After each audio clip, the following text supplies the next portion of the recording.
বেটি বচাও বেটি পঢ়াও এই যি বিজেপিৰ শ্লোগান আৰু এই বিজেপিৰ দিনতে এতিয়া আমি দেখিছো যে নাৰী সুৰক্ষিত নহয়, যুৱতীসকল সুৰক্ষিত নহয়। কাৰণ এইটো কাৰণে আমি ক'বলৈ বাধ্য হৈছো যে অপৰাধীৰ কোনো ধৰ্ম নাই।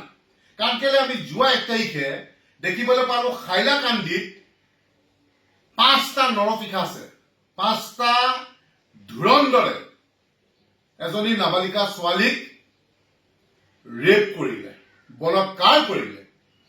ঘৰত কোনো নথকা হুজুক লৈ পিছ দুৱাৰেদি 4জন যুৱক আৰু আগ দুৱাৰেদি এজন যুৱক সোমাইছে বুলি আমি ইতিমধ্যে ছচিয়েল মিডিয়াত দেখিবলৈ পাইছো যে সোমাই পেলাই ছোৱালীজনীক তাই চিঞৰ বাখৰ কৰিবলৈ লওঁতে মুখত হেঁচা মাৰি ধৰি ইটা লৈ পেলাই ইটাৰে মূৰত মাৰি মাৰি চকু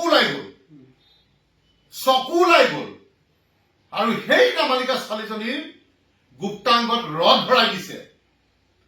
গতিকে আমাৰ বুকু কঁপি গৈছে। কাৰণ কিয় মোৰ ঘৰতো ছোৱালী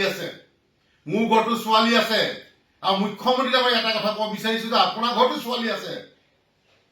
গতিকে সেই দৃষ্টিৰে চাই কোনো ধৰ্মৰ কথা নাভাবি এই নৰপিশাচকেইটাক কিন্তু মৃত্যুদণ্ড দিয়ক, দৌৰাই এনকাউণ্টাৰ কৰক, কোনো ফাঁচি চিষ্টেম নাই, ন' এৰেষ্ট, ন' কিবা কোনো কথা নাই, ডাইৰেক্ট এনকাউণ্টাৰ, চিধা কথা। আমাক এনকাউণ্টাৰ লাগে। এই নৰপিশাচকেইটাৰ নাম হৈছে, এটা নাম হৈছে ধীৰাজ, এটা নাম হৈছে মনোজ, এটা নাম হৈছে জয়দীপ, এটা নাম হৈছে অপু। এই পাখণ্ড গীতাক মই এটাই কথা ক'ব বিচাৰিছো যে যদি চৰকাৰে নোৱাৰে, মুখ্যমন্ত্ৰীয়ে নোৱাৰে, কিবা ধৰ্মৰ কথা ভাবি থাকে, তেতিয়া মই এটা কথা কৈছো যে হাইলাকান্দিৰ জনগণ ওলাই আহক, যাতে আপোনালোকৰ ঘৰৰ যুৱতী বা এই নাৰীসকল যাতে সুৰক্ষিত হৈ থাকক।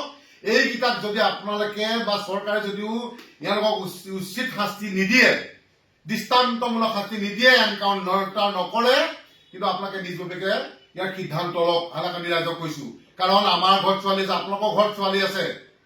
আমি বচাবলৈ হলে এতিয়া এওঁলোকক কি আছে, এটাকে এনকাউণ্টাৰ কৰিলেহে এটি শিক্ষা পাব।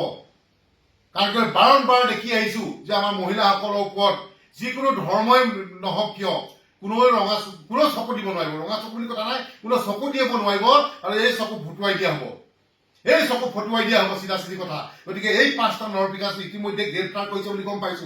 গ্ৰেপ্তাৰ কৰি জেল আপোনাৰ প্লেন কৰি তাতে থমকি থাকিলে নহব, উলিয়াই লওক জেলৰ পৰা, মুখ্যমন্ত্ৰী আমি এটা কথা ক'ব বিচাৰিছো যে উলিয়াই লওক জেলৰ পৰা, আৰু এটাকে আপুনি এনকাউণ্টাৰ কৰক। তেতিয়া আপোনাক মানিম, আপোনাক চেলুট দিম যে আপুনি এই যি এই লগত কাণ্ডৰ লগত জড়িত এইবিলাকৰ লগত কোনো ধৰ্মৰ কথা নাই, কোনো ৰাজনীতিৰ কথা নাই। তেতিয়া গম পাম যে you are the real hero. গতিকে মুখ্যমন্ত্ৰী ডাঙৰীয়া, শুব পৰা কালি যেতিয়া নিউজটো দেখিছো, কালিৰ পৰা গা নোম হিয়ৰি আছে যে সেই ছোৱালীজনী কিমান চটফটাই মৃত্যু মুখত গুচি গ'ল, যে ইটাৰে মাৰি চকু ওলাই যোৱাকে মাৰিছে, ৰদ গুপ্তাংগত সোমাই দিছে, তাৰপিছত ৰেপ কৰিছে। বহুত ধৈৰ্য ধৰি আছো মুখ্যমন্ত্ৰী ডাঙৰীয়া। এটা কথা ক'ব বিচাৰিছো যে আমাক অসমৰ জনগণক এই নৰপিশাচকেইটাৰ ওপৰত এনকাউণ্টাৰ লাগে, চিধা কথা, স্পষ্ট কথা।